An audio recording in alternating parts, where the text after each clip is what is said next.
আসসালামু আলাইকুম সবাইকে। এই মুহূর্তে আমি আছি ড্যাফোডিল ইন্টারন্যাশনাল ইউনিভার্সিটি লাইব্রেরির একটা কর্নারে, এবং ইদানিং আসলে আমি লাইব্রেরিতে আসা শুরু করেছি, এবং এখানে আসার পরে আমার লাইফে ব্যাপক একটা পরিবর্তন এসেছে।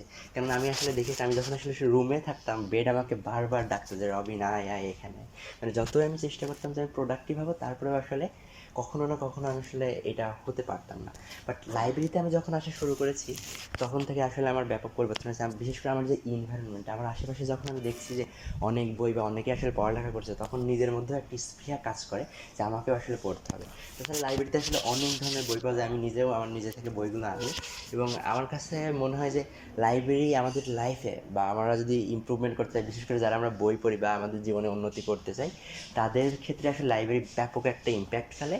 এবং আমার কাছে মনে হয় আপনি যদি আপনার লাইফের বড় একটা পরিবর্তন করতে চান, তাহলে অবশ্যই লাইব্রেরিতে আসতে পারেন এবং বইও পড়তে পারেন। পাশাপাশি আপনার এখানে যেহেতু অনেকগুলো বই আছে, আমি একটা কথা এভাবে পড়েছিলাম যে আপনি আসলে যদি অতীতে, তো আপনি ফিরে যেতে পারবেন না, বা মানে অতীত ইতিহাসে ফিরে যেতে পারবেন না, কিন্তু আপনি যদি অতীত ইতিহাসের সে বিখ্যাত বিখ্যাত মানুষগুলোর সাথে আসলে সাক্ষাৎ করতে চান, বই কিন্তু একটা চমৎকার মাধ্যম হতে পারে। সো আপনিও কিন্তু লাইব্রেরিতে আসতে পারেন এবং আপনার বিভিন্ন হ্যাবিটগুলো পরিবর্তন করে জীবনকে বদলে ফেলার চেষ্টা করতে পারেন।